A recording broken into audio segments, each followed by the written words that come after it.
Hello students. तो कैसे हैं आप लोग। आज हम लोग बेटा बात करने वाले हैं, हमारा नेक्स्ट टॉपिक जो है ईथर की, और ईथर में हम लोग पढ़ने वाले हैं उसके methods of preparation, physical properties and chemical properties. Right. तो आज का टॉपिक हम स्टार्ट करते हैं। तो आज का हमारा टॉपिक हो जाता है ईथर या ईथर्स, जिसको हम ROR भी बोलते हैं। ठीक है। और हम अभी आज स्टार्ट करने वाले हैं आपका सबसे पहले मेथड्स ऑफ प्रिपरेशन। क्या बात करने वाले हैं? मेथड्स ऑफ प्रिपरेशन की बात करने वाले हैं। देखो, मेथड्स ऑफ प्रिपरेशन में जो सबसे फर्स्ट आपकी हेडिंग हो जाती है वो हो जाती है आप लोगों के डिहाइड्रेशन ऑफ अल्कोहल। सबसे पहले क्या हो जाता है? Bye dehydration of alcohol. अब देखो, यहाँ बड़ा इंटरेस्टिंग पॉइंट जो है वो आपको याद रखना है। एक्चुअली ये जो रिएक्शन है ये टेम्परेचर सेंसिटिव रिएक्शन है ना। आप यहाँ पर जो ही सभी अल्कोहल लेते हो, ROH, जो सा भी आपका अल्कोहल ले रहे हो, उस अल्कोहल में दो कंडीशंस बनती है। ठीक है। H2SO4 तो खैर सबके लिए लागू होगा, डिहाइड्रेशन के लिए चाहिएगा। लेकिन अगर आपने यहाँ पर टेम्परेचर रख दिया 443 केल्विन, तब तो बेटा आपका यहाँ पे प्रोडक्ट बनेगा एल्कीन। मोस्ट इंपॉर्टेंट समझ लेना, ये टेम्परेचर सेंसिटिव रिएक्शन है। लेकिन अगर आपका टेम्परेचर यहाँ पे 413 केल्विन है तो आपका यहाँ पे प्रोडक्ट बन जाने वाला है ईथर्स। दोनों केस में डिहाइड्रेशन होगा, दोनों केस में आपके यहाँ पे वाटर का एलिमिनेशन होगा। बट आपको यहाँ पे इसको समझना पड़ेगा, 443 पे यहाँ पे एल्कीन, जबकि 413 पे ईथर बनेगा। एक और छोटी सी चीज मैं आपको याद रखा दूं, यहाँ पर ये मैकेनिज्म SN1 हो जाती है और ये मैकेनिज्म SN2 हो जाती है। इसके बारे में आप पीछे पढ़ के आए हो, ये हम अभी पढ़ेंगे। इसी रिएक्शन को कुछ बुक्स में कंटिन्यूअस इथरिफिकेशन भी बोला जाता है। कंटिन्यूअस इथरिफिकेशन रिएक्शन भी इसको कहते हैं। ठीक है। देखो क्या होता है यहाँ पे, बेसिकली आपने अल्कोहल लिया, इथेनॉल। देखो एक और बात याद रखना, यहाँ अल्कोहल के दो मॉलिक्यूल, दो मोल्स रिएक्शन में पार्टिसिपेट करते हैं। एसिड की प्रेजेंस में ईथर का फॉर्मेशन होता है। मोस्टली यहाँ पर सिमेट्रिक ईथर बनते हैं। हालांकि हम इससे सिमेट्रिक ईथर बना सकते हैं, बट मेनली अगर कोई पूछे तो ये रिएक्शन सिमेट्रिक ईथर बनाने की रिएक्शन है। अगर इसकी मैं ट्रिक की बात करूं तो आप ट्रिक क्या याद रखेंगे? ट्रिक आप ये याद रखेंगे, दो अल्कोहल लेने हैं और दो अल्कोहल को आमने सामने ऐसे रख देना है, क्योंकि ये दोनों सेम ही होने वाले हैं। और यहाँ से एक का H और एक का OH निकाल दोगे, H2O रिमूव हो जाएगा। आपको एक एज ए टेक्निक अगर आपको याद रखना हो तो आप इस चीज को याद रख सकते हो। हालांकि इसकी मैकेनिज्म अभी हम देखने वाले हैं, तो मेरे ख्याल से इसको कैसे लर्न रखना है वो याद हो जाएगा। सिंस इसकी मैकेनिज्म आपको गिवन है तो हम इसकी मैकेनिज्म में जाएंगे अंदर। चलिए देखते हैं मैकेनिज्म क्या होती है यहाँ पे। देखो, मैकेनिज्म में आपके 3 स्टेप है यहाँ पे। सबसे पहले स्टेप में प्रोटोनेशन होगा, protonation of alcohol, protonation of alcohol. ठीक है। जैसे आपके पास था C2H5OH, राइट। इस C2H5OH पे H+ आएगा जो कि आपका एसिड दे रहा है। ठीक है। एसिड का अटैक हुआ, ऑब्वियसली ऑक्सीजन जो मोर इलेक्ट्रोनेगेटिव है वो अपनी तरफ अट्रैक्ट करेगा, और ऐसे केस में आपके पास ये आ गया प्रोटोनेटेड अल्कोहल। ये क्या बन गया आपका? Protonated alcohol. अब देखो, प्रोटोनेटेड अल्कोहल के बाद में नेक्स्ट स्टेप क्या होगा? तो देखो बेटा, नेक्स्ट स्टेप में आपका जो ये अल्कोहल है ये सेकेंड जो अल्कोहल होगा उससे रिएक्शन करेगा। क्या बोल रहा हूं मैं? फर्स्ट स्टेप में जो अब आपने प्रोटोनेटेड अल्कोहल बना दिया है, क्या बना दिया हम लोगों ने? प्रोटोनेटेड अल्कोहल बना दिया। ये अल्कोहल सेकंड वाले मॉलिक्यूल से रिएक्शन करेगा। सेकंड वाला मॉलिक्यूल कौन सा हमारा? C2H5OH। भाई दो में से एक तो काम आ गया इधर से इधर, तो दूसरा रिएक्शन में पार्टिसिपेट करेगा और ये इस प्रोटोनेटेड अल्कोहल पर अटैक करेगा। अब देखो हमें क्या दिख रहा है, ऑक्सीजन पे पॉजिटिव चार्ज है तो ऑक्सीजन तो स्टेबल होगा नहीं, तो ये ऑक्सीजन कार्बन के इलेक्ट्रॉन्स को लेकर क्या निकल जाएगा बाहर।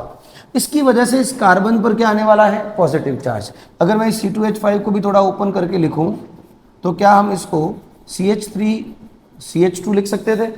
तो इस कार्बन पर जो पॉजिटिव चार्ज आएगा उस पर हमारा ये सेकंड नंबर वाला अल्कोहल, फर्स्ट अल्कोहल ये था, सेकंड अल्कोहल यहाँ पे अटैक करेगा। ये second alcohol as a nucleophile react करेगा। कैसे करेगा, एज अ न्यूक्लियोफाइल रिएक्ट करेगा, ठीक है। और ये मैकेनिज्म कौन सी हो रही है, SN2। यहाँ पर इंटरमीडिएट बनता है, हमारी बुक में शो नहीं कर रखा है, बट एक तरफ से H2O बाहर निकलेगा और एक तरफ से आपका C2H5 का अटैक होगा, ठीक है, ये समझने के लिए।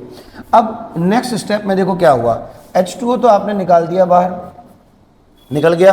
अब दूसरे केस में ये आ गया C2H5OH, C2H5OH, और इस O पे अटैक किसका हो रहा है, CH2CH3 का। तो मैं एक बार ऐसे कर देता हूं, C2H5OH C2H5, ऐसे हुआ कि नहीं हुआ, क्योंकि इस ऑक्सीजन ने अपना जो लोन पेयर इस कार्बन को दिया तो उस वजह से ऑक्सीजन पे क्या आ गया, पॉजिटिव चार्ज।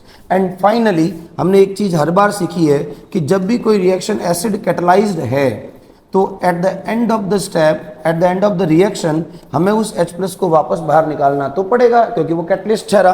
तो अब यहाँ से ऑक्सीजन का पॉजिटिव चार्ज सेटिस्फाई हो जाता है किससे, इस हाइड्रोजन के रिमूवल से, एंड इसकी वजह से आपके पास जो प्रोडक्ट आ जाएगा वो कुछ इस तरह का प्रोडक्ट आ जाएगा।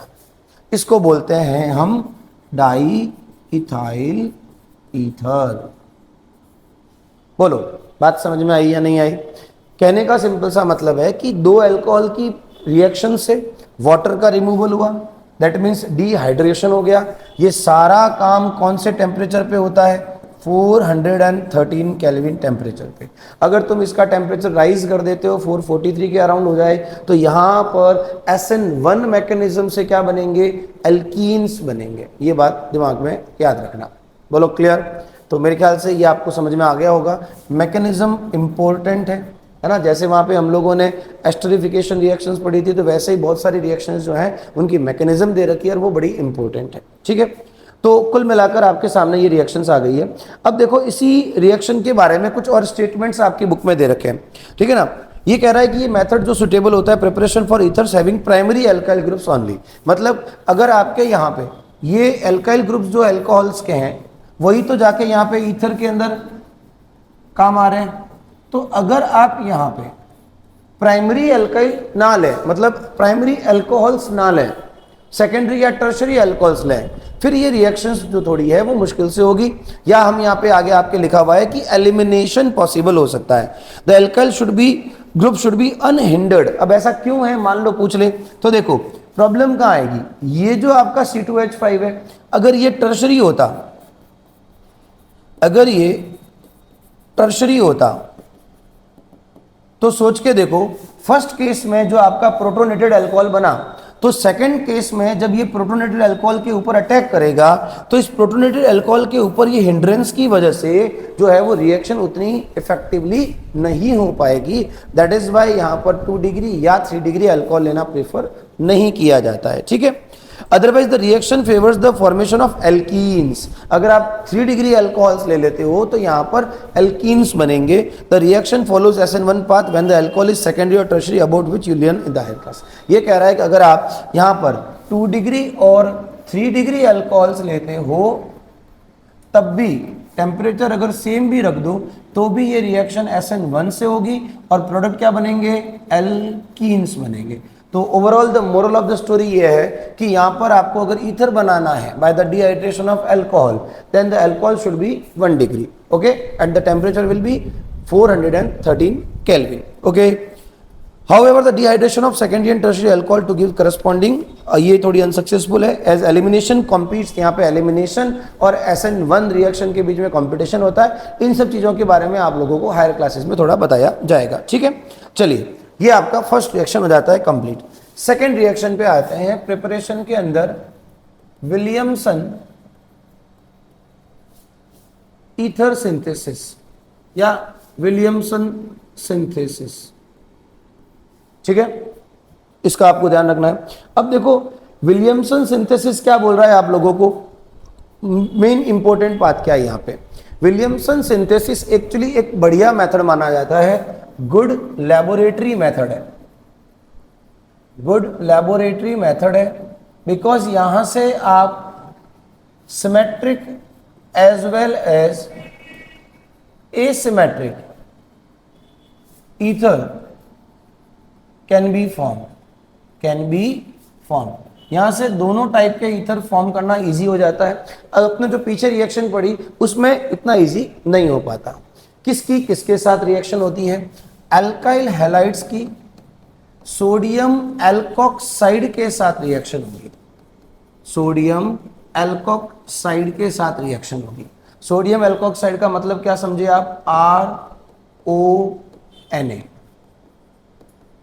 ये सोडियम एल्कोक्साइड के साथ रिएक्शन किसकी, अल्काइल हैलाइड्स की, क्या बनता है इससे, ईथर बनते हैं, ठीक है।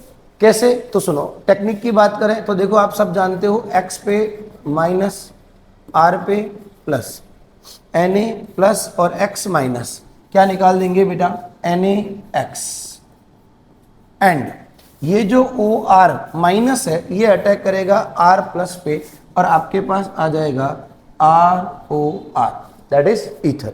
बड़ी सिंपल सी रिएक्शन है, बहुत ज़्यादा इसमें कुछ नहीं है। हाँ, इसमें दो चार बातें जो है वो आपको यहाँ पे समझनी पड़ेगी, ठीक है। यहाँ पर भी मैकेनिज्म कोई पूछेगी, क्योंकि CBSE में बहुत बार ऐसे क्वेश्चंस आए हुए हैं। Williamson ether synthesis also follows SN2 mechanism, SN2 path, ठीक है। क्या इसमें भी ट्रांजिशन स्टेट बनती है, एक तरफ से अटैक होगा, दूसरी तरफ से यहाँ पे रिमूवल होगा और फाइनली आपका यहाँ पे क्या बन जाएगा, ईथर बन जाएगा, ठीक है। चलिए अब इसमें समझना क्या है, इंपॉर्टेंट जो है वो आपका यहाँ पे क्या है, ये कह रहा है कि अगर आपको इथाइल टर्शरी ब्यूटाइल ईथर बनाने हैं, मतलब अगर आपको एक तरफ, ध्यान से समझना, एक तरफ तो आपको लेना है इथाइल, मतलब मैं ऐसे कह देता हूँ R, और एक तरफ जो लेना है वो लेना है टर्शरी एल्काइल। यहां तो है प्राइमरी और ये क्या है, टर्शरी। मतलब पहली बात तो ये कहां पे काम आ रही है, मेनली एसिमेट्रिक ईथर, सिमेट्रिक तो खैर बन ही जाएंगे, एसिमेट्रिक ईथर, और उसमें भी अगर एक तरफ मुझे टर्शरी रखना है और एक तरफ मुझे प्राइमरी रखना है, ध्यान से सुनना इस बात को, तो उस केस में आप लोगों को इन दोनों में से कौन सा क्या लेना है। तो रिमेंबर, आपको जो एल्कोक्साइड है उसको टर्शरी करना है। अब अल्काइल हैलाइड टर्शरी नहीं करेंगे, ध्यान से सुनेंगे। To prepare alkyl tertiary alkyl ether, और अगर प्रॉपर एग्जांपल की बात करूं अगर मैं प्रॉपर एग्जांपल की बात करूं तो मान लीजिए आपको इथाइल टर्शरी ब्यूटाइल ईथर बोल दे, इथाइल टर्शरी ब्यूटाइल ईथर बोल दे कि ये बनाना है, तो आपको पूछा जाएगा कि आप कौन सा एल्काइल हैलाइड लेंगे और कौन सा एल्कोक्साइड लेंगे। तो याद रखना, आपका जो एल्कोक्साइड होगा वो बेटा होगा टर्शरी, वो कैसा होने वाला है, टर्शरी, और आपका जो एल्काइल हैलाइड होगा वो कैसा हो सकता है, प्राइमरी, मतलब C2H5Cl हो सकता है। इसको तुम टर्शरी नहीं कह सकते। तो मैं लिख देता हूं, in order to prepare ethyl tertiary butyl ether, ethyl tertiary butyl ether, comma alkoxide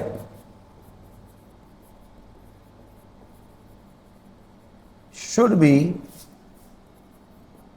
या should have 3 degree alkyl groups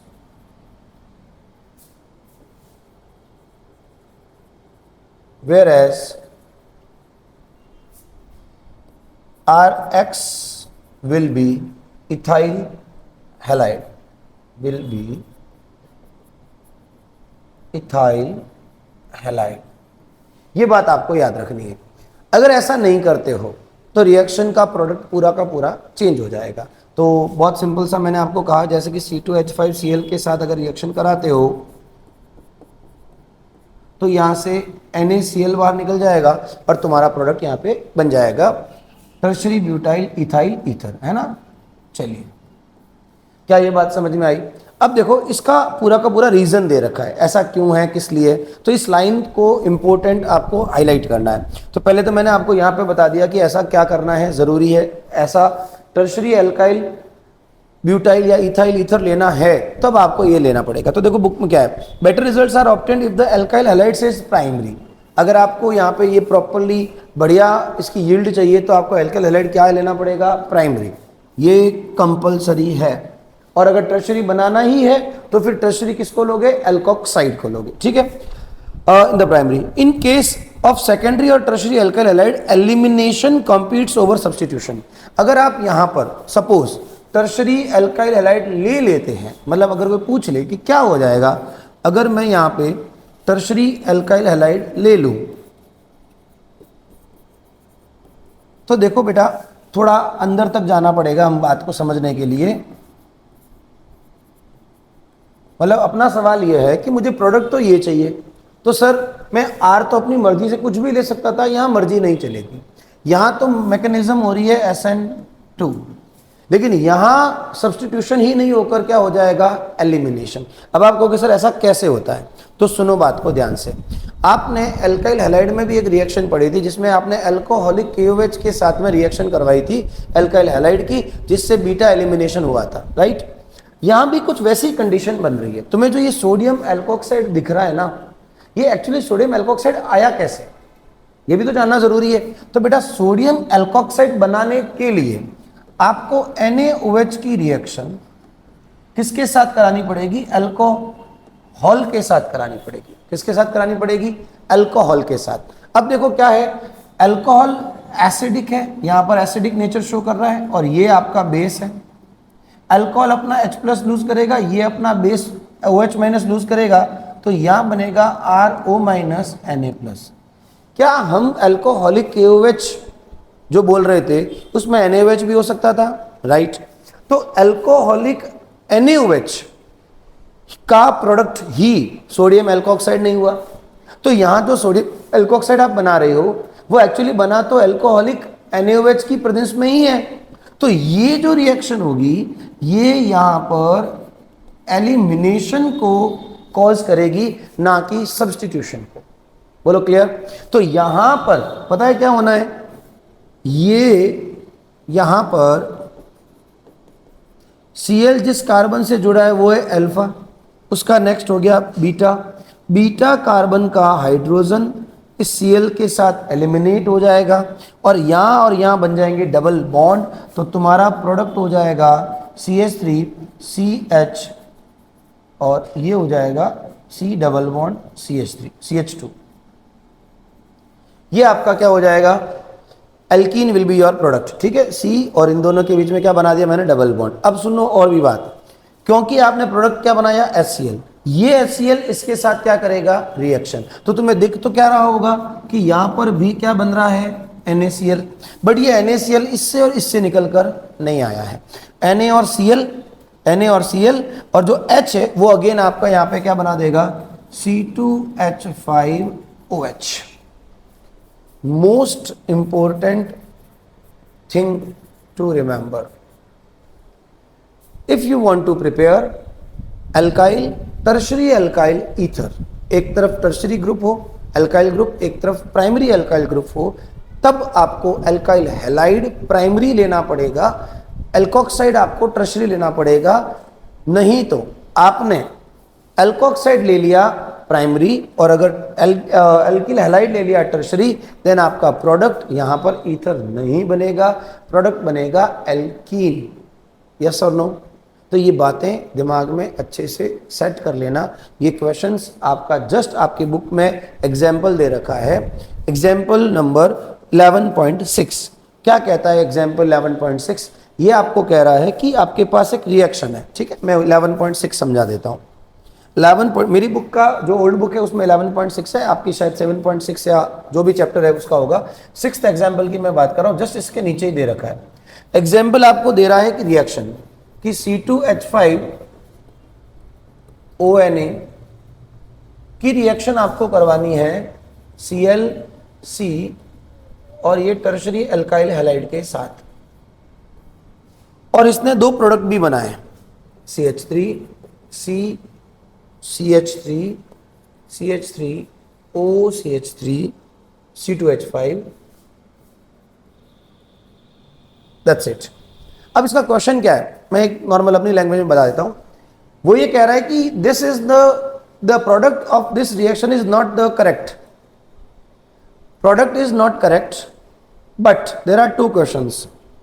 if the product is not correct then rearrange the reaction or the modify the reaction to obtain this product। अगर ये product गलत बनाया है हमने, ये कह रहा है, तो मुझे बताओ अगर मुझे यही बनाना है तो मैं क्या करूंगा, इनमें कुछ चेंज करना पड़ेगा, तो वो करके बताओ। दूसरा, अगर मैं इनमें चेंज नहीं करके यही रखूं क्योंकि ये तो गलत है, तो बताओ प्रोडक्ट क्या बनेगा। 2 क्वेश्चन है, रिएक्टेंट और प्रोडक्ट दोनों चेंज होंगे अलग अलग कंडीशंस में।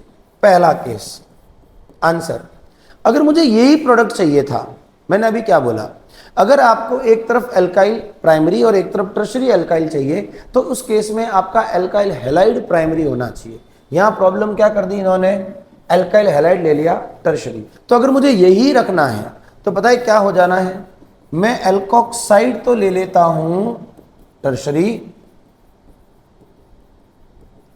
और एल्काइल हैलाइड ले लूंगा प्राइमरी, उस केस में आपको ये प्रोडक्ट मिल जाएगा, नो डाउट।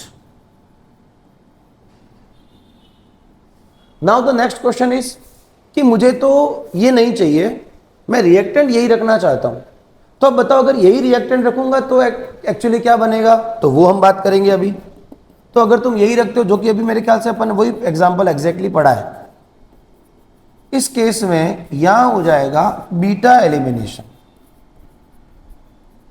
या तो होगा SN2 ईथर बनेगा या होगा एलिमिनेशन।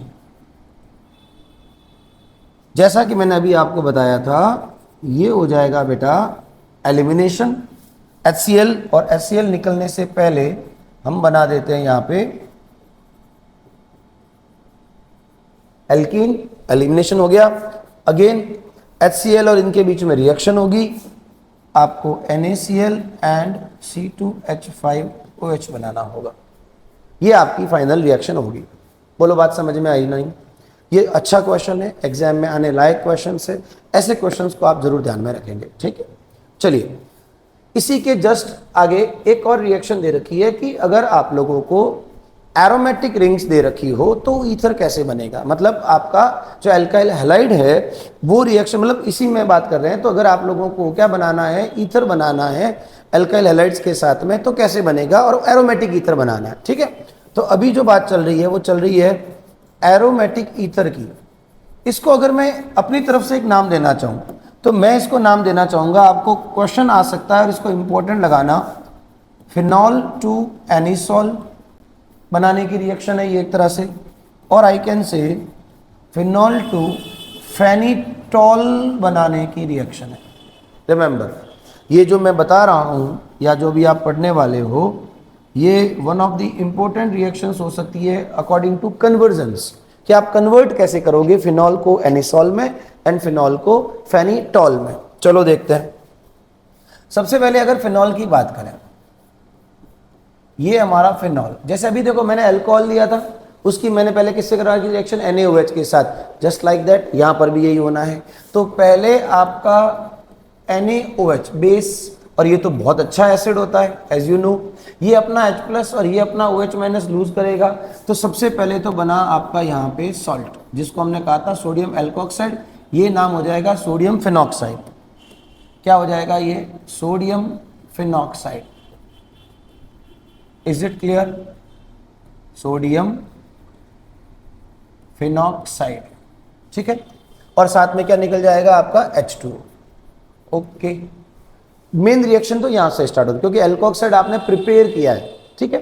अब यहाँ पर आपके रिएक्शन में आता है एल्काइल हैलाइड। अब क्योंकि मैं बात कर रहा हूँ आपके फिनॉल से एनिसॉल बनाने की किसकी बात कर रहा हूँ मैं?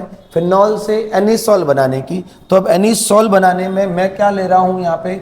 Methyl chloride. क्या ले रहा हूँ मैं? Methyl chloride. अब देखो वापस वही सेम चीज, ये Na+ इस Cl- के साथ क्या निकाल देगा बेटा? NaCl। और आपके O के साथ कौन जुड़ जाएगा? CH3 and that is known as anisole, या इसी को हम बोलते हैं मिथॉक्सी बेंजीन। क्लियर है? और NaCl मैंने बाहर निकाल दिया। अगर यही क्वेश्चन फेनिटॉल का होता तो ये सब कुछ सेम, फिनॉक्साइड भी बनेगा, वो भी सेम टू सेम। ठीक है, अब मैं यहां पे ले लूंगा इथाइल क्लोराइड। क्या ले लूंगा? Ethyl chloride. और ये इथाइल क्लोराइड क्या कर लेगा? वही सेम OC2H5 और किसके साथ? NaCl यहां पे रिमूव हो जाएगा। तो ये कुल मिलाकर आपको फेनिटॉल और एनिसॉल बनाना आना चाहिए। इसका नाम क्या हो जाएगा बेटा? Ethoxy benzene. राइट, ये है मेथड्स ऑफ प्रिपरेशन, है ना? ये आपको सब याद रखनी चाहिए, दिमाग में होनी पड़ेगी। चलिए अब हम आगे बात करेंगे फिजिकल प्रॉपर्टीज की, ईथर की। Physical properties of ethers. Physical properties of ethers देखो बहुत ज़्यादा इंपॉर्टेंट तो नहीं है, बट 2-4 पॉइंट्स है जो इसमें ध्यान रखने हैं आपको। सबसे पहले तो आप लोगों को यहाँ पे बॉइलिंग पॉइंट्स की बात कर रखी है। वैसे मैं ये बातें बहुत बार बता चुका हूँ, फिर भी वापस सुन ले।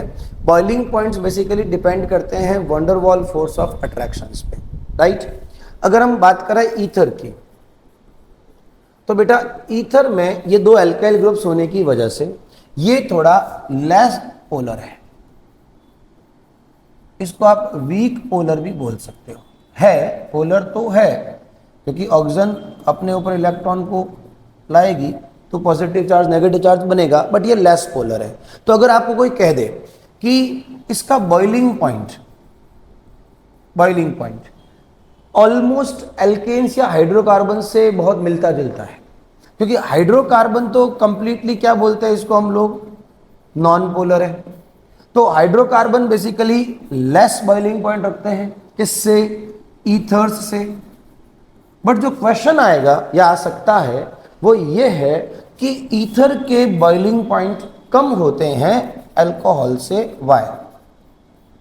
क्वेश्चन जो बन सकता है वो बन सकता है boiling point of alcohol is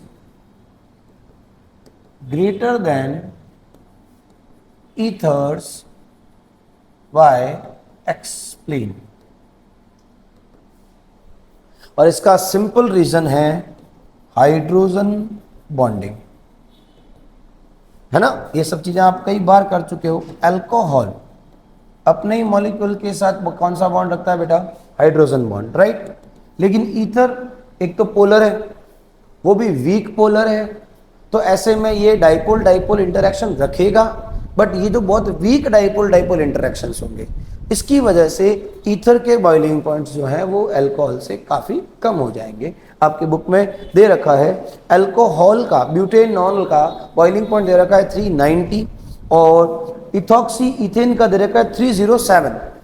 तो there is a huge difference, almost आपका हो गया 83 केल्विन का डिफरेंस। बट अगर आप एल्केन की बात करो तो एल्केन के लिए इसका हो गया 307, मतलब एग्जाम्पल में, और एक तरफ है 309। बहुत स्लाइट डिफरेंस है। उल्टा एल्केन का बॉइलिंग पॉइंट ज्यादा बताया है आपके ईथर से, है ना? ईथर का उल्टा बॉइलिंग पॉइंट कम है ना? बट इन जनरल मैं बात कर रहा हूं। पर्टिकुलर एग्जाम्पल पे जाओगे तो वहां एल्काइल ग्रुप्स कितनी साइज का है, क्या साइज का है, वो भी मैटर करता है। ठीक है, तो यहां पर आपको एक सिंपल ऑर्डर याद रखना है। This question will be important for board examinations कि ऐसा क्यों होता है। तो आपको यही बताना है कि ईथर के अंदर जो आप बात करोगे वो क्या होता है आपका weak dipole dipole interaction, weak dipole dipole interactions देखने को मिलेंगे। बोलो बात समझ में आई ना? ठीक है, इसी के आगे इन्होंने सॉल्युबिलिटी की बात करी है, ठीक है ना। सॉल्युबिलिटी में ये कह रहा है कि क्योंकि ether can also form hydrogen bond with water, ether can also form hydrogen bond with water, तो ये अल्कोहल के कंपैरेटिवली थोड़ा कम डिसॉल्व होगा बट अल्कोहल से मैच करेगा। क्यों? इसकी रीजन क्या है? इसका रीजन क्या है? ये हमारा ईथर था, तो ठीक ऐसे ही मैं अल्कोहल लिख सकता हूं, तो अल्कोहल भी तो यही काम कर रहा है। पता है फर्क क्या है? फर्क यह है कि अल्कोहल 2 बॉन्ड ना बनाकर 3 बॉन्ड बना सकता है।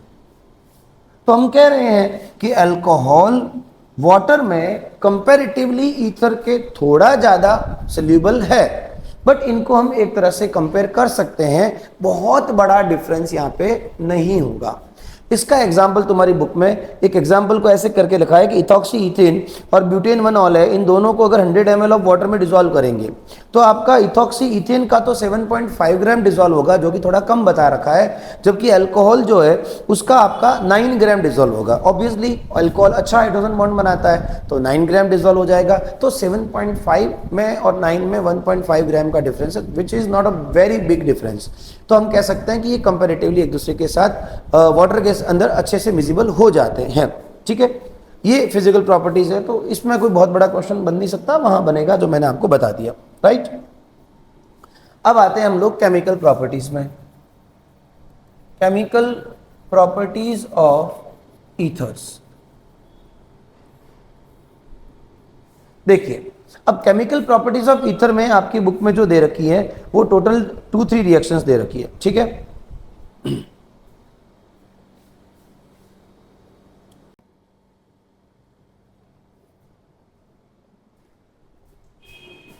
अब केमिकल प्रॉपर्टी ऑफ ईथर में हम लोगों का जो फर्स्ट रिएक्शन बन जाती है वो बन जाती है cleavage of CO bond of ether, right. अब देखो यहां पे क्या है, बहुत सिंपल सी रिएक्शन है, इसी को आप एक और नाम दे सकते थे, reaction with halogen acids, reaction with halogen acids. और कोई पूछे कि इस हैलोजन एसिड्स में रिएक्टिविटी ऑर्डर कोई पूछ ले आपको, reactivity order of halogen acids, तो याद रखना HI की रिएक्टिविटी अच्छी होती है HBr से, HBr की अच्छी हो जाएगी HCl से, और HI हम यहाँ पे वैसे भी काम नहीं लेते, ठीक है। खैर, अब हम कोई भी ईथर ले लीजिए आप, ठीक है।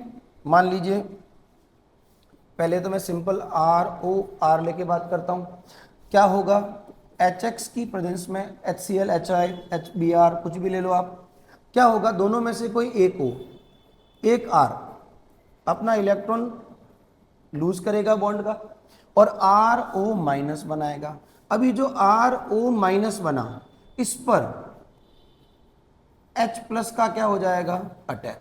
तो आप याद रखना यहाँ पे आपका प्रोडक्ट क्या बनने वाला है, अल्कोहल, और साथ में क्या निकल जाएगा आपका RI, अल्काइल हैलाइड निकल जाएगा।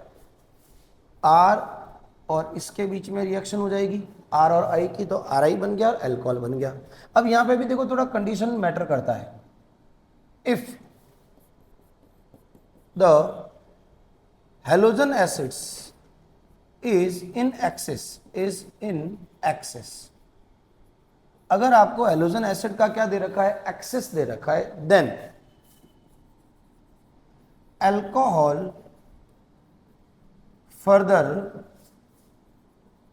Reacts with HX। अगर आपका HI HX लिमिटेड है तब तो ये प्रोडक्ट बन जाएगा, बात खत्म। लेकिन अगर एक्सेस में है तो आपका अल्कोहल एक बार और HX से रिएक्शन करेगा। इस केस में अब यहां से इलेक्ट्रॉन खींचा जाएगा, यहाँ अगेन माइनस, यहाँ प्लस, x पे माइनस और h जाएगा इस पे। तो अब आपका फाइनल प्रोडक्ट, क्योंकि मैं इसको HI ले लेता हूँ, तो अब आपका प्रोडक्ट अगेन RI एंड साथ में क्या निकल जाएगा, H2। तो एल्काइल हैलाइड्स के 2 मॉलिक्यूल्स बन जाएंगे और साथ में आपके क्या निकल जाएंगे, वाटर मॉलिक्यूल निकल जाएगा। ये कब होगा, जब आपको HI या HX का एक्सेस दे रखा हो तो। Is there any problem? नहीं। सर अगर यही आपका अल्कोहल की जगह अल्कोहल नहीं, एरोमेटिक ईथर होता तो बिल्कुल हो सकता है, और मैं जो ये बता रहा हूं इसको इंपॉर्टेंट रखना। तो अगर एरोमेटिक ईथर है जैसे एनीसॉल है, तो यहां पर भी आप HI की रिएक्शन करवा सकते हो, सेम काम वही होगा, बट यहां पर देखो थोड़ा ध्यान रखना।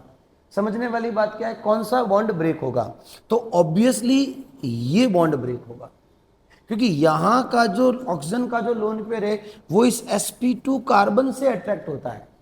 तो ये वाला बॉन्ड जो मैं बात कर रहा हूं, ये तो बॉन्ड ब्रेक होने का कोई चांस ही नहीं है, और ड्यू टू रेजोनेंस यहां पे तो आता है डबल बॉन्ड करेक्टर। तो आप इन दोनों बॉन्ड्स को, इन दोनों के बीच के बॉन्ड्स को तो किसी सूरत में तोड़ नहीं सकते, याद रखना। तो यही बॉन्ड टूटना कंपलसरी है। तो ये CH3 अपने ऊपर क्या लाएगा, प्लस, इधर क्या आ जाएगा, माइनस। तो H का प्लस इसके ऊपर रिएक्शन करेगा और बनाएगा फिनॉल, और प्रोडक्ट बन जाएगा CH3I। तो एक्चुअली एनीसॉल से फिनॉल बनाने की ये एक मोस्ट इंपॉर्टेंट रिएक्शन हो सकती है। इवन हम फेनिटॉल से भी फिनॉल इसी रिएक्शन से बना सकते हैं। बोलो बात समझ में आई? अच्छी रिएक्शन है, इंपॉर्टेंट है, ठीक है। ये आपने बना दिया एनीसॉल से फिनॉल। अभी हम इसकी मैकेनिज्म वगैरह में भी जाएंगे, ठीक है। अब देखो आगे, आगे ये कह रहा है इसकी मैकेनिज्म के बारे में, जो आपने अभी पढ़ा उसी की हम बात करेंगे। तो मैकेनिज्म किसकी, तो सुनो, ये रिएक्शन ले रहा है पहले तो CH3O C2H5HI की, ठीक है। और इससे हमने प्रोडक्ट बनाया था आपके, देखो पहले तो समझ लो, मैं इसी रिएक्शन में ही मैं आपको बात को समझा देता हूं। अब यहां मैंने R स्पेसिफिकली लिखे हैं, एक तरफ है इथाइल, एक तरफ है मिथाइल। अब यहां क्या होगा, तो देखो पहली बात तो याद रखना, पीछे भी अगर मैं चाहूं तो लिख देता हूं कि ये जो मैकेनिज्म है ये भी SN2 मैकेनिज्म है। तो यहां पर भी आपको सब्स्टिट्यूएंट्स ध्यान रखने पड़ेंगे। दोनों तरफ के जो अल्काइल ग्रुप है उनमें से जो लेस सब्स्टिट्यूटेड, या यूं कह दो छोटा अल्काइल ग्रुप होगा, वो सबसे पहले टूटेगा, वो I के साथ बॉन्ड बनाएगा। मतलब ये हुआ कि आपकी इस रिएक्शन में, जैसे कि मैं इसकी मैकेनिज्म की बात करूं, तो सबसे पहले CH3O C2H5 ये है लोन पेयर्स। तो आपका जो HI से जो H प्लस आएगा, I माइनस की तो हम बाद में बात करेंगे, या इसको सीधा ही बॉन्ड तोड़ दो, तो जो H प्लस आएगा उस H प्लस का अटैक पहले तो होगा इसके ईथर के ऑक्सीजन एटम पर। पहले समझ लो, क्योंकि मैकेनिज्म पढ़ रहे हैं तो एक एक चीज समझनी जरूरी हो जाती है। C2H5 और I माइनस निकल गया बाहर, ये हमारा न्यूक्लियोफाइल है जो अटैक करने वाला इसी के ऊपर, ठीक है। अब समझना क्या है, जो मैंने अभी आपको बोला, समझना ये है कि किस पे अटैक होगा। मतलब ये है कि ऑक्सीजन पे जो प्लस आया उसकी वजह से ये बॉन्ड भी ब्रेक हो सकता था और ये बॉन्ड भी ब्रेक हो सकता है। कौन सा ब्रेक होगा, एंड यहां मेरी बात जो समझने की है वो ये है कि जो स्मॉलर एल्काइल ग्रुप है उस पर I माइनस का अटैक होगा, क्योंकि आपकी मैकेनिज्म है SN2, और SN2 में आप लोग एल्काइल ग्रुप्स कैसे लेते हो, लेस सब्स्टिट्यूटेड, लेस हिंडर्ड लेते हो। तो जो स्मॉलर एल्काइल ग्रुप होगा उस पर I माइनस का अटैक होगा। तो एक्चुअली CH3 जो अपना इलेक्ट्रॉन देगा उसकी वजह CH3 पे क्या आएगा, प्लस, और उस CH3 पे प्लस आने की वजह से ये बन जाएगा CH3I, और ये आपका आ जाएगा C2H5OH। Is it clear? हालांकि आपकी बुक में इसको एक as a intermediate transition state भी बताई हुई है, तो आप अपन भी ट्रांजिशन स्टेट्स लिख सकते हैं। इसकी क्या लिखेंगे, इसकी ट्रांजिशन स्टेट देखो जरा ध्यान से। I माइनस का अटैक कहां हो रहा है? CH3 पर।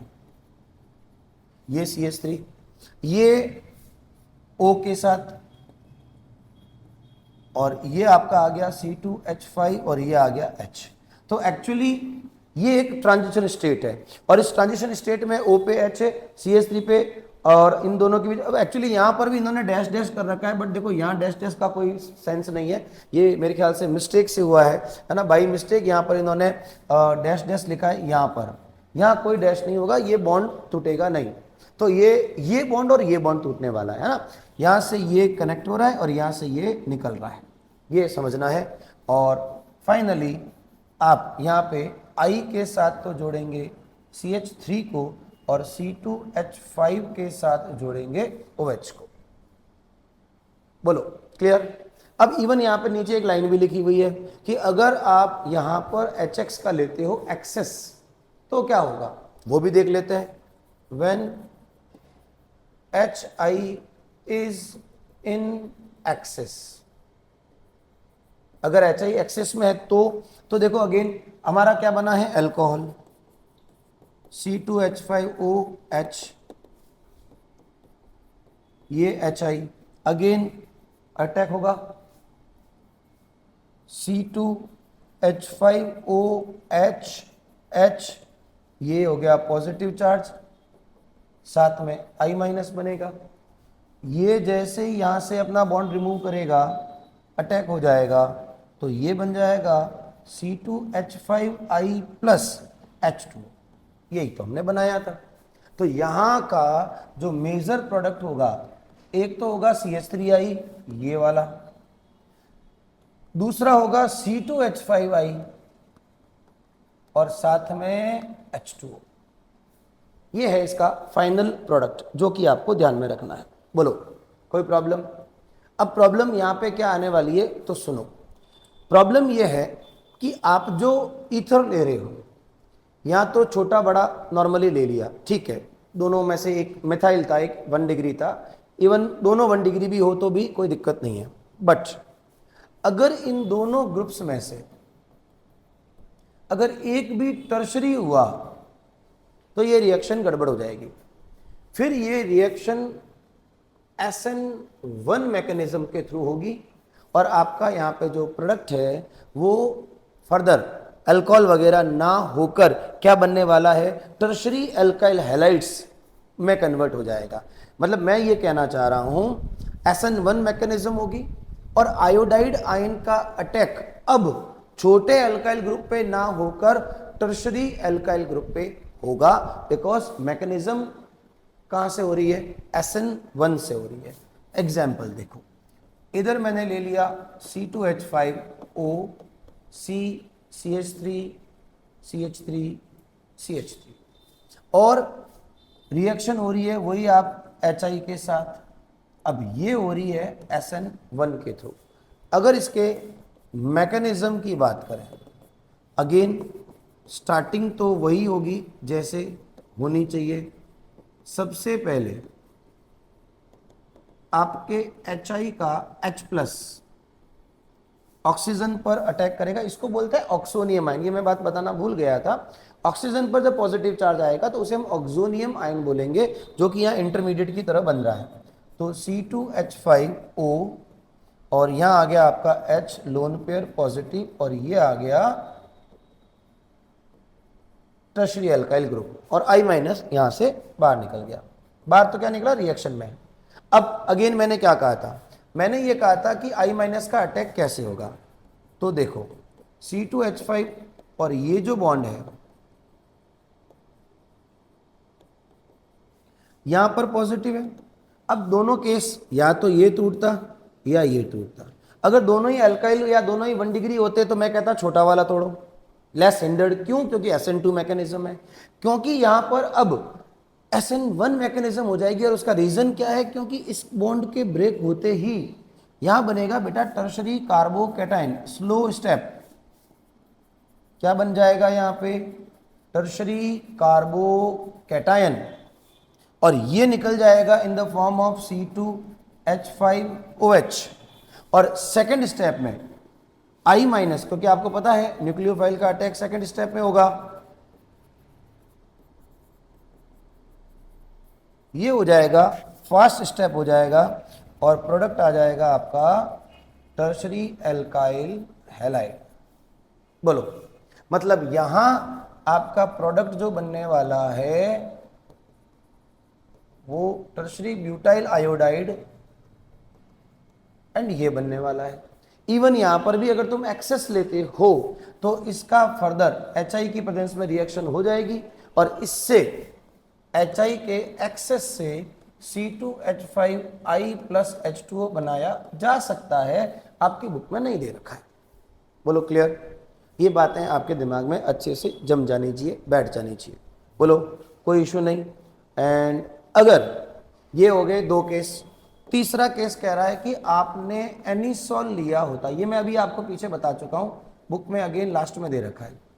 एनिसोल लिया होता तो उसकी HI के साथ रिएक्शन जब भी आप करवाओगे तो यही वही H प्लस का अटैक यहां होगा, तो इस केस में ऑक्सीजन पर पॉजिटिव चार्ज आएगा, बिल्कुल आएगा, ठीक है। अब यहां पर एक ही चॉइस है, ये ही बॉन्ड टूटना है, ये बॉन्ड तो टूटने का कोई क्वेश्चन ही नहीं है। क्यों? क्योंकि यहां पर डबल बॉन्ड कैरेक्टर है। तो फाइनली आपके पास में यहां पर फिनॉल और ये CH3I बन जाना है। एंड फर्दर यहां तुम चाहे एक्सेस भी ले लोगे, इस फिनॉल का फर्दर HI के साथ कोई रिएक्शन नहीं होगी, बिकॉज आगे HI की रिएक्शन कराने के लिए ये बॉन्ड तोड़ना जरूरी है, जो कि नहीं हो सकता।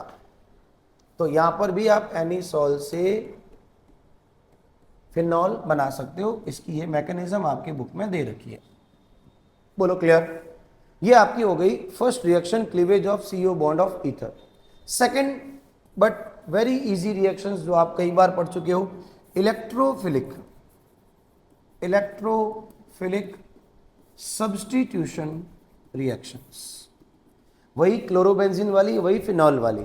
तो ईथर भी अगर आप एरोमेटिक ईथर लेते हो जस्ट लाइक एनिसोल और एनी अदर एल्स, और अगर इनकी इलेक्ट्रोफिलिक सब्स्टिट्यूशन करवाते हो, जिसमें आपकी बुक में पहला दे रखा है हेलोजिनेशन, ठीक है, फर्स्ट आपका दे रखा है हेलोजिनेशन। अब देखो बार बार बताने की कोई जरूरत नहीं होनी चाहिए, वैसे तो आपने जैसे क्लोरोबेंजीन की, जैसे फिनॉल की रेजोनेटिंग स्ट्रक्चर बनाई थी, वैसे ही आप एनिसोल की भी बना सकते हो। अगर मैं यहाँ पे R लिख दूं तो सेम वही। और अगर आप इसको देखो तो आपको पता चलेगा ऑर्थो एंड पैरा पे क्या आ रहे हैं, नेगेटिव चार्ज। क्या मैं ये बोल सकता हूं कि ये जो इलेक्ट्रोफिलिक सब्स्टिट्यूशन रिएक्शंस है ये ortho and para directing nature की है ना? Ortho and para directing nature की है, बिल्कुल है। अब यहां पर अगर आप जैसे हेलोजिनेशन की बात करिए तो आप रिएजेंट यहां पे ले रहे हो Br2 ब्रोमीन गैस या bromine water in ethanoic acid, ये एक एसिडिक कंडीशन ले रहा है। खैर आपके लिए तो ब्रोमीन ही काफी है। तो एक बार आपको ऑर्थो ब्रोमो एनिसोल और एक बार आपको पैरा ब्रोमो एनिसोल मिल जाएगा। सर ऐसा कैसे हो रहा है? बेटा जब आप एनिसोल की रेजोनेटिंग स्ट्रक्चर्स बनाते हो तो क्लियर हो जाता है कि ऑर्थो पर एक बार नेगेटिव आ रहा है, एक बार यहां नेगेटिव आ रहा है, फिर एक बार यहां आ रहा है। तो बताओ यहां पर इलेक्ट्रोफाइल का अटैक हो रहा है तो Br प्लस की फॉर्म में आएगा। किसकी फॉर्म में आएगा? ये मैंने हेलोएरिन में भी बता दिया था, फिनॉल में भी बता दिया था, ठीक है। तो Br प्लस जब आएगा तो वो यहाँ पे अटैक करेगा। अब सर दूसरा वाला Br, तो ये दो Br नहीं है, ये एक अलग अलग प्रोडक्ट है। तो जो दूसरा Br निकलेगा वो H के साथ। सर H कहाँ से लाया आपने? बेटा जब यहाँ पर H था उसी को तो सब्सटीट्यूट किया, किसने? Br ने। तो जब एक Br ने सब्सटीट्यूट किया तो दूसरा Br इस H के साथ क्या बनाएगा? HBr। ये है halogenation reaction. Okay, second reaction आपकी बन जाती है, वो आपकी बुक में दे रखी है हैलोजिनेशन के बाद में, Friedel Crafts reaction. Friedel Crafts reaction, इसमें भी आपको पता है दो होती है, एक होती है एल्काइलेशन, एक होती है एसाइलेशन। एल्काइलेशन में क्या होगा? तो एनिसोल की रिएक्शन को आपको करवाना है CH3Cl की प्रेजेंस में, ठीक है। वही एनहाइड्रस AlCl3 वगैरह सब कुछ वही है सारा का सारा। एनहाइड्रस AlCl3 कार्बन डाइसल्फाइड की प्रेजेंस में, वही रेजोनेटिंग स्ट्रक्चर की वजह से Cl पे यहाँ पे माइनस और यहाँ पे प्लस है, तो यहाँ पे बताओ इलेक्ट्रोफाइल कौन हुआ, CH3 प्लस। तो यहाँ पे आपके बन जाएगा एनिसोल की ऑर्थो पोजीशन पे एक बार मिथाइल और दूसरी बार पैरा पोजीशन पे भी मिथाइल लग जाएगा, क्योंकि यहाँ Cl निकल रहा है तो H के साथ कौन निकल जाएगा, HCl। बात करें एसाइलेशन की, देखो ये चीजें अब मैं इतनी बार पढ़ा चुका हूं कि मेरे ख्याल से आप सीधा ही कर सकते हो। एसाइलेशन में ये क्या लिया हमने सर, एसाइल हैलाइड या एसाइल क्लोराइड, राइट। अब यहाँ क्या होगा, तो Cl पे माइनस, तो ये H के साथ बाहर निकल जाएगा, almost same conditions. Acetyl group C double bond O CH3 ortho पे and C double bond O group para पे जुड़ जाएगा, साथ में क्या निकल जाएगा, HCl। ये हो गया आपका फ्रिडल क्राफ्ट एसाइलेशन। एंड एक और यही इसी में ही डाल देता हूं मैं, last and final nitration. Again देखो यहां थोड़ा याद रखना, यहां आपको concentrated HNO3 and concentrated H2SO4 का मिक्सचर लेना पड़ेगा। हमने इसको क्या कहा था, नाइट्रेटिंग मिक्सचर। क्वेश्चन आया हुआ है एक बार बोर्ड में, what is nitrating mixture, concentrated HNO3 and concentrated H2SO4 का जो मिक्सचर है उसे क्या बोलते हैं, नाइट्रेटिंग मिक्सचर। इसमें भी एनिसोल की ऑर्थो एंड पैरा पोजीशन पर NO2 ग्रुप अटैच हो जाता है, ortho nitro anisole and para nitro anisoles बन जाते हैं। Electrophilic substitution reactions are completed and आपका ये चैप्टर भी क्या हो जाता है, कंप्लीट हो जाता है, राइट। तो जल्दी इसका एक PYQs का एक वीडियो हम लेके आएंगे, जो इंपॉर्टेंट क्वेश्चंस का वीडियो जो है वो लेके आएंगे। Stay tune, thank you so much.